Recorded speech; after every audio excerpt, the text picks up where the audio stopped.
From one war to another. Now let's look at the Russia-Ukraine conflict. Ukraine is on the back foot. It recently lost a key town called Avdiivka. Funding is drying up, American support is wavering, and Russia could begin another offensive this summer. The only backup that Kiev has left seems to be Europe. On Saturday, the second anniversary of Russia's invasion, some European leaders went to Kiev to show solidarity. Yesterday, a crisis meeting took place in Paris. Mostly European leaders got together to discuss the next step.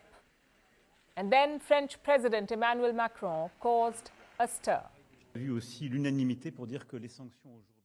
There is no consensus today to officially, openly and with endorsement send troops on the ground. But in terms of dynamics, nothing should be ruled out. We will do everything necessary to ensure that Russia cannot win this war. This is Macron's personal view.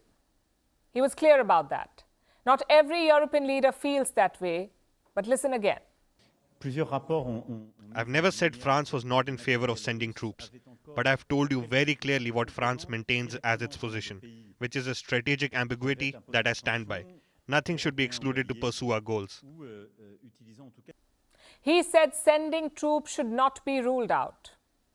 That is the President of France. He says he's maintaining strategic ambiguity by not being opposed to sending troops to Ukraine in an effort to defeat Russia. Think about that for a second. What he's suggesting is basically World War III. The last two world wars also began in Europe, setting off a chain of events that affected everyone in the world.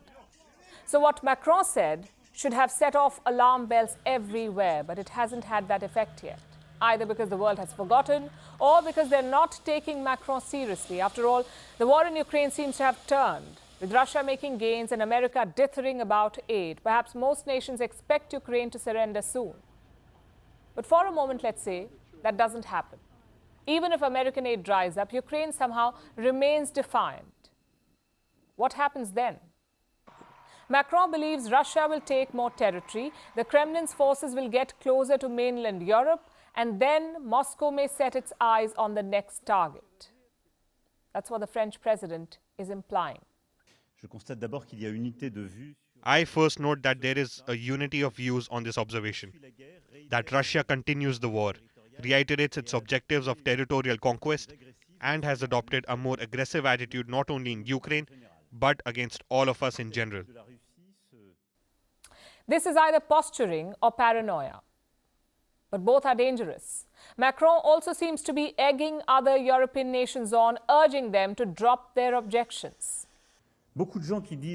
Many people who say never today were the same people who said never tanks, never planes, never long-range missiles, never this 2 years ago. I remind you that 2 years ago, many people around this table were saying, we're going to offer sleeping bags and helmets.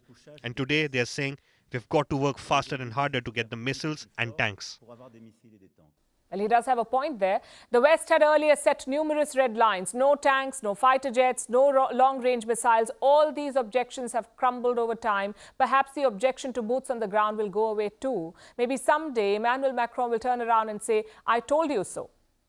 But for now, he sounds like the warmonger here, disguising plans for escalation by talking about strategic ambiguity. And if that isn't the case, if this is just Macron being Macron, trying to steal the limelight, then the comments we say are in poor taste. His desire to take a leadership role does not entitle him to raise tensions.